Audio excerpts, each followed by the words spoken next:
अस्सलामुअलैकुम to everyone. आज 5 सितंबर यौम असातिज़ा शिक्षक दिन मनाया गया। यौम असातिज़ा मनाने का मकसद क्या है? सबसे पहले ये समझ ले कि ये दिन हमें किस वजह से हासिल हुआ। टीचर्स के लिए मसरत व शादमानी बख्शने वाला और टीचर्स के लिए एक नई रूह फूंक देने वाला आज का दिन हमें किस वजह से नसीब हुआ। जी हाँ, ये मुबारक और पवित्र दिन डॉक्टर राधा कृष्णन की देन है, जो कि खुद भी एक टीचर थे। इनकी मेहनतों और खुलूस ने इन्हें भारत के पवित्र सदर जैसे ओहदे पर पहुंचाया।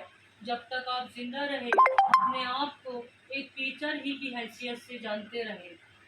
आपका नज़रिया था कि teacher is the builder of our nation. Teachers मेमारे कौम और मेमारे वतन होता है। किसी ने क्या खूब कहा है कि मौल्लिम इस जहाँ में कौम का मेमार होता है, मौल्लिम इस जहाँ में कौम का मेमार होता है, उसी से ज़िंदगी का रास्ता हमवार होता है।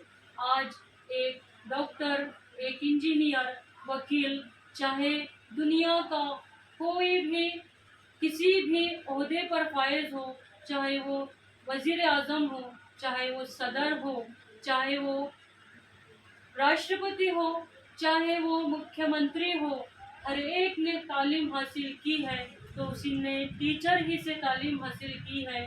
टीचर ही ने उसे उस मकाम तक पहुंचाया है। डॉक्टर राधा कृष्णन हकीकतन इल्म का एक समंदर थे। यही वजह है कि आपने पढ़ाने लिखाने, दर्स व तदरीस का काम क्लासरूम की चार दीवारी के अंदर ही अंजाम नहीं दिया, बल्कि बाहर भी सरतापा इस काम में मगन रहे। आखिर में बस इतना कि शाम दर शाम जलेंगे तेरी यादों के चिराग, शाम दर शाम जलेंगे तेरी यादों के चिराग, नस्ल दर नस्ल तेरा दर्द नुमाया होगा। Thank you very much.